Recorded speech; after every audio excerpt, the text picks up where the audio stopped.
You were called ungrateful your whole life, not once, not twice, over and over, until you started to believe it was simply who you are. Every time you said no, every time you needed something, every time you dared to want a different life, that word came out like a knife, ungrateful, and you carried it for years, maybe decades. You carried it into your friendships, into your relationships, into the quiet moments when you're alone, and that voice in your head still sounds exactly like hers. Yeah, but here is what you were never told. That word was never about you. It was always about her. And by the end of this video, you will never hear it the same way again. When your mother called you ungrateful, she wasn't reacting to your behavior. She was protecting a secret. A mother who loves without conditions never needs you to perform gratitude. She doesn't track every sacrifice. She doesn't bring up every favor, every meal, every year she stayed up late, and as evidence that you owe her your entire life. But your mother kept score, silently, carefully. Every single thing she did for you went into a mental ledger you didn't even know existed. And the moment you stepped out of line, the moment you chose your own path, your own friends, your own voice, she opened that ledger and presented the bill. Always the same word, ungrateful. Now here is the part that will shake you. It was never about gratitude.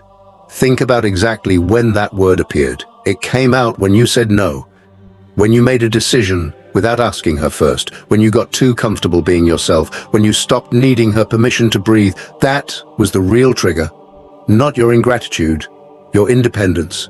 Because to a mother like this, gratitude and obedience are the same thing. It meant you knew your place. It meant your choices, your time, your identity belonged to her first, before your friends, before your dreams, before yourself. The moment you forgot that, ungrateful came back out. Not as a complaint, as a correction, a reminder of who owned you. And so, you tried harder. You gave more. You called more. You apologized faster. You made yourself smaller and quieter, chasing that one moment where she would finally look at you and say, "You are enough, I see you." That moment never came. And it was never going to, because the accusation was never a problem you could solve. It was a tool designed specifically to keep you guilty, keep you trying, keep you close. Every time you got too confident, it reset you. Every time you got too happy without her, it pulled you back. Every time you tried to leave emotionally, mentally, physically, it made you feel like a monster for even trying.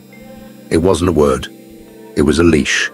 And here is what that leash did to you over time. You became someone who over-explains every decision, someone who apologizes before they've done anything wrong, someone who feels guilty for having needs at all, someone who gives endlessly in every relationship, terrified that the moment you stop, you will be abandoned and finally proven right, that you are always the problem. You didn't become this way because something is broken in you.